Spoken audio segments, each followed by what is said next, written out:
Thank you so much, Anne, for making time to talk about employee engagement. You're welcome, Peter. My name is Peter. I'm the Director of Talent Management, and I'm really pleased to have this time with you. So to start us off, I was wondering, as you've seen many nonprofits, don't really have a focus on employee engagement. Could you talk about why now?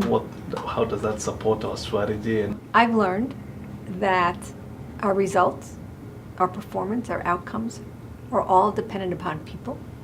And the more engaged people, our staff are, the better our performance, outcomes, and results will be. Right. There's a direct correlation. And if we can accomplish that, and I think we've accomplished a lot of that, but our goal is to raise the bar even further, we will do even more for kids.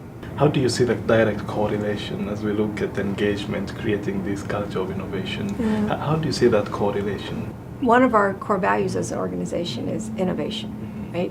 And we're really emphasizing it in the new strategy because we're an 80-year-old organization. We've been around for a long time. We know a lot, but we also know that the world is changing really rapidly. Our industry is changing. And so we are really being challenged to make sure that we bring value added to our work. And in order to do that, we have to be more innovative than I think we have been in the past. It's easy for a startup company to be innovative because they're starting from zero, right? But when you're around for a long time, you can easily slip into ways of doing what you've done. Get to the normal. Right, because it's been successful. That's helped you be around for 80 years, right? But I'm always aware, just because we're here 80 years doesn't mean we'll necessarily be here another 80 years. Correct. Unless we keep challenging ourselves. It's a very good point, but as you look at your, the leadership across the organization, what's the message to them? You're committing, a lot to employee engagement, and I'm sure it's a team effort. Well, engagement doesn't only rest with me, right? There are supervisors at every level, and an employee's experience is most defined by their direct supervisor, right? So that means every supervisor has to step up and really look at how engaged they think their staff are, listen to what the issues are from staff, and figure out how they can together, because it's a team effort, push that engagement a notch higher. I've often said in my career that I work with an organization, not for an organization. And to me, that's almost the essence of engagement, right? If staff feel they're working with, that they have the right support to get their job done, if they feel like they have space to try new things, all that kind of withness, right, will result in, again, better performance, better outcomes, better impact. And so, in order to support that, as you know, HR has identified a great model for us to use, the MAGIC model, right? That we look at. I want me up to get everything on this, Peter, but you can help me.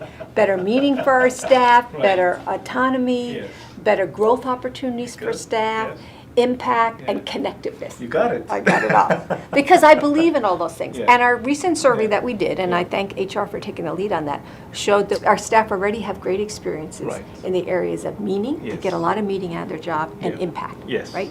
Two really good things. And that's not easy to accomplish, so I say hats off to all of us for doing that.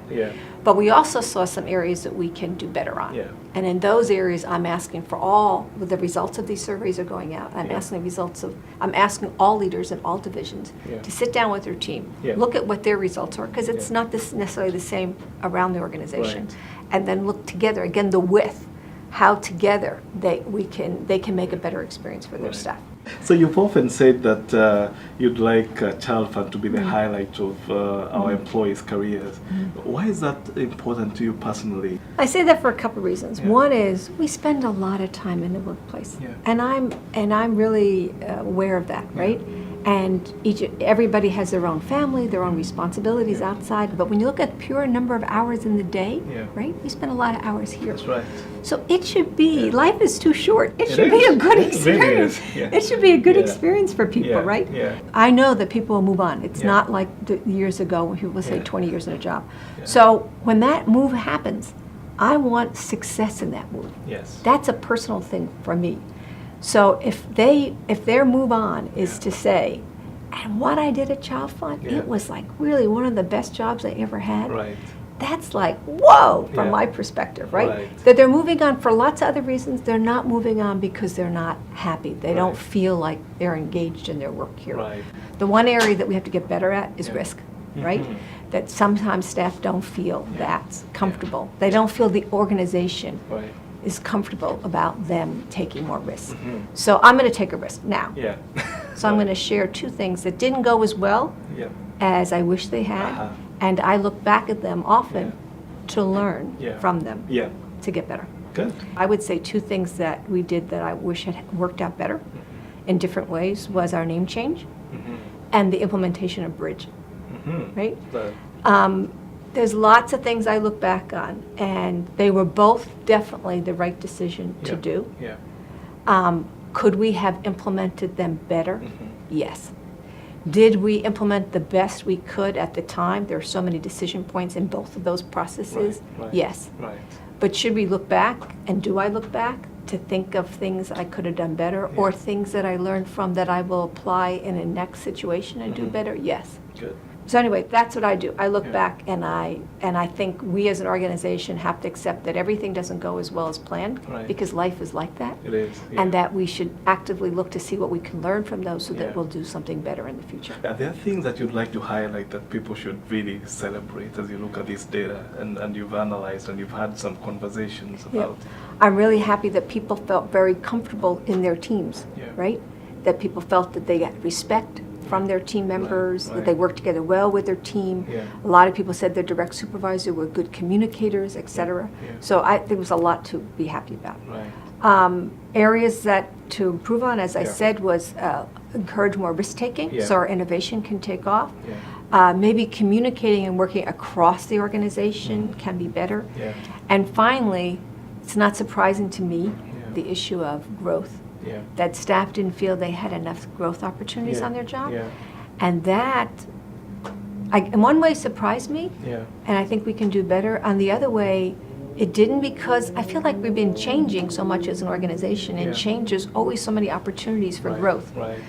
So I think we have to dig into that. I think growth comes from formal training opportunities, but it also comes from on-the-job learning opportunities. And if we're changing a lot, we should be giving out lots of opportunities to lots of people to learn and do something new and different. So I think we just got to dig a little bit deeper into that and maybe help people define what growth is. Well, thank you so much, Anne, for your time. Really appreciate you sharing those thoughts on engagement. Thank you, Peter. Thank you.